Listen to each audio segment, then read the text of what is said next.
I want to talk to you a little bit about how to fall in love with sales. Who loves sales? Who wants to close all day long and get focused on your pipeline and talk about your lead generation, right? Yes. Let's face it, most of people that go into the entrepreneurial world are technicians. They're really good at what they do. They're passionate about what they can offer the world. But I'm going to challenge a little bit of how you view yourself no matter what role you're in an organization. Everybody is in sales, okay? Whether you are a customer service representative, making sure that you take every asshole's call when they call in to complain, or you are the CEO. And when you're the CEO of a business of one, guess what you're in? Sales, right? And at Revenue, we became very, very clear about our message from the day that we founded. And we decided that if we were going to really do this, that we were going to do business from a place of love. What does that mean? It doesn't necessarily mean dating your coworkers, although my business partner was my life partner, but we'll let that one, we'll let that one go. Doing business from a place of love means that at every step of the way, you are taking exquisite care of the person across from you. Whether that person is your employee, your vendor, that sales call. Listen, if you're in a situation where you're not putting that other person first, actually, let me tell you a little bit of story that I think you might resonate with. How many of you have ever been in a situation where you're pretty sure the person that you're trying to sell is going to be a massive pain in your ass? Right? And what happens when you make that sale anyway? Because you got a quota to fill. You lose money, you lose time, you lose sleep, you lose a few bottle of wines. It's stressful and it doesn't help anybody or anything. And the thing is in your heart, you knew that this wasn't a good fit. You knew that this wasn't going to get them where they wanted to go. It wasn't going to get you where you wanted to go. But you really wanted them to maybe like you, maybe get the sale closed, maybe share in their dream, because especially if you're working in the entrepreneurial community, everybody's got a dream, right? Doing business from a place of love means really making sure that you're asking the questions that get to why people are doing what they're doing. What's the purpose of them making a change? Because listen, change hurts. It hurts, it's hard, it takes time, it takes money, and most of all, it takes effort. And whether you're selling a piece of software or you're selling somebody on a completely new business plan, you've got to get them to commit. And if you've ever dated, which is so very much fun,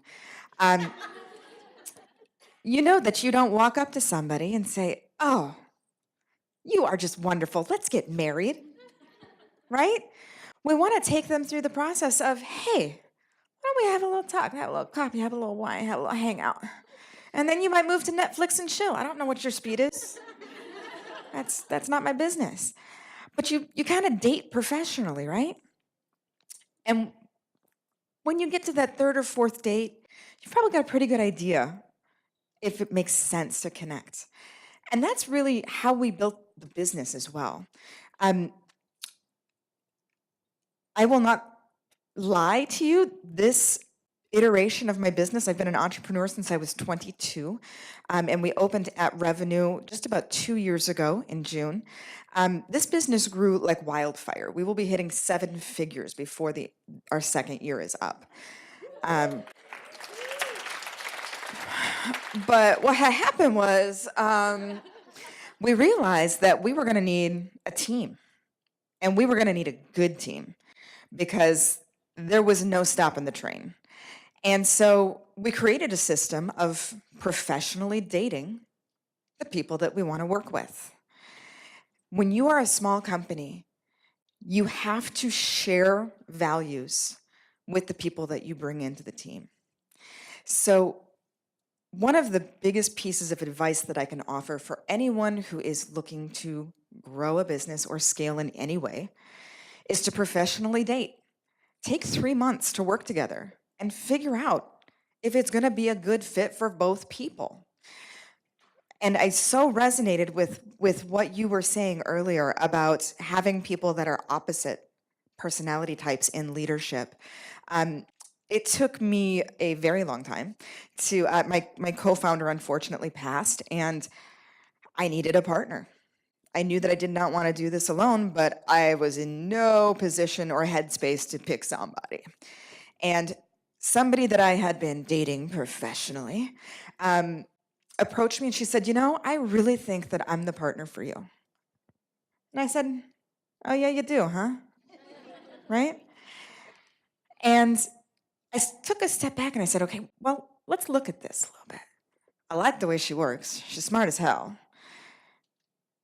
And she always gets scared when I say big, crazy things. And I say some pretty big, crazy things. And it gave me a flashback to a speech that I saw with Barbara Corcoran at the, I think it was the National Gay and Lesbian Chamber of Commerce convention that they had here a few years ago. And Barbara said, to build an effective team, you have to have an expander and a container, right? Somebody who's got the big vision and somebody that can say, oh my God, that's a great idea, but can we do this part? Right? And the more that I was working with her, the more I saw how beautifully she brought me back in, which is, trust me, it's not an easy thing to do. I have a little bit of a personality. I realized that I had somebody that would push back, that I had somebody that loved me enough to show up all the way and to say the hard things and to be part of something that was truly special to me. So for all of you that have to talk to customers or other people in your organization, I want you to switch the word sales with love. Whether you're selling them an idea, or you are selling a product, or you are just trying to get through the day, love that other person enough to consider what's really motivating them.